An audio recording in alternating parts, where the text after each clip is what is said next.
नई सरकार के गठन को लेकर चर्चाएं तेज हो गई हैं। नरेंद्र मोदी 3.0 को लेकर अब कयास लगने लगे हैं कि अगर चंद्रबाबू नायडू और नीतीश कुमार दोनों एनडीए में बने रहेंगे तो नरेंद्र मोदी तीसरी बार भी प्रधानमंत्री बनेंगे। हालांकि प्रधानमंत्री मोदी को कल एनडीए की बैठक में सर्व संसदीय दल का नेता चुना गया, तो अब ये माना जा रहा है कि 8 जून को प्रधानमंत्री शपथ ग्रहण कर सकते हैं। लेकिन अगर बात की जाए कि चंद्रबाबू नायडू और नीतीश कुमार दोनों ही एनडीए का साथ छोड़ देते हैं तो क्या नरेंद्र मोदी प्रधानमंत्री बन पाएंगे? क्या वो शपथ ग्रहण कर पाएंगे? तो इस वीडियो में हम आपको यही समझाते हैं। बीजेपी के पास अपनी महज 240 सीटें हैं। बहुमत के लिए उसे 32 और सीटों की जरूरत है। टीडीपी और जेडीयू मिलाकर 28 सीटें जीत चुकी है। चिराग पासवान के पास 5 सीटें हैं। तो इस तरह से 3 सहयोगियों की बदौलत बीजेपी 272 के बहुमत के आंकड़े को पार कर रही है।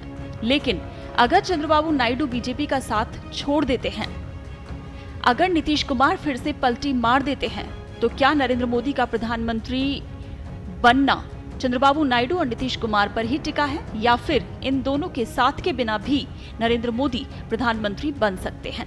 तो आपको बता दें कि लोकसभा की कुल 543 सीटों में से अकेले बीजेपी के पास 240 हैं। एनडीए के पास 294 सीटों के साथ बहुमत का आंकड़ा है, यानी एनडीए के पास बहुमत से 22 सांसद ज्यादा हैं। अगर सिर्फ चंद्रबाबू नायडू साथ छोड़ते हैं तब भी एनडीए का आंकड़ा 278 का होगा, जो कि बहुमत से 6 ज्यादा है।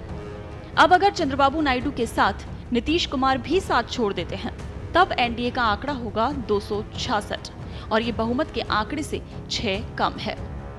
अब सवाल ये है कि फिर क्या होगा? तो अगर नीतीश और नायडू दोनों बीजेपी का साथ छोड़ देते हैं तो ऐसे में एनडीए बहुमत के आंकड़े को पार नहीं कर पाएगा। फिर होगी राजनीति, जो कि इस देश के लोकतंत्र को और भी खूबसूरत बनाती है, क्योंकि उस वक्त काम आएंगे वो छोटे दल जो ना तो बीजेपी के नेतृत्व वाले एनडीए के साथ हैं और ना ही कांग्रेस के नेतृत्व वाले इंडिया गठबंधन के साथ। इसके अलावा ऐसे वक्त में निर्दलीय सांसदों की भूमिका भी बेहद महत्वपूर्ण हो जाएगी। अब कैसे, उसको भी समझ लेते हैं। मान लेते हैं कि चंद्रबाबू नायडू और नीतीश कुमार दोनों ही बीजेपी का साथ छोड़ दिया, तब भी एनडीए के पास 266 का आंकड़ा है, जो बहुमत से महज 6 कम है। और इन 6 सीटों की भरपाई तो बीजेपी कुछ छोटे दलों और निर्दलीय सांसदों के साथ मिलकर कर सकती है।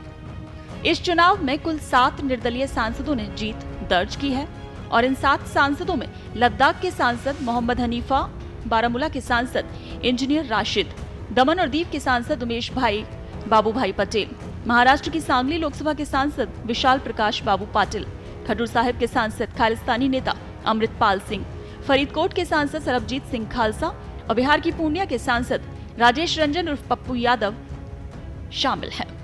इन 7 लोगों में से पप्पू यादव, अमृतपाल सिंह और सरबजीत सिंह खालसा के अलावा और 4 निर्दलीय सांसद जरूरत पड़ने पर बीजेपी को समर्थन दे सकते हैं। बाकी 2 और की जरूरत होती है तो उसकी भरपाई तो हो ही जाएगी।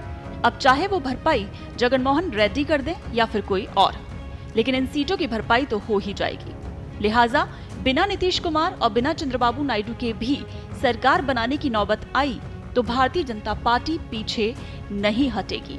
छोटे दलों और निर्दलियों के साथ बीजेपी बहुमत के आंकड़े को पार कर ही जाएगी।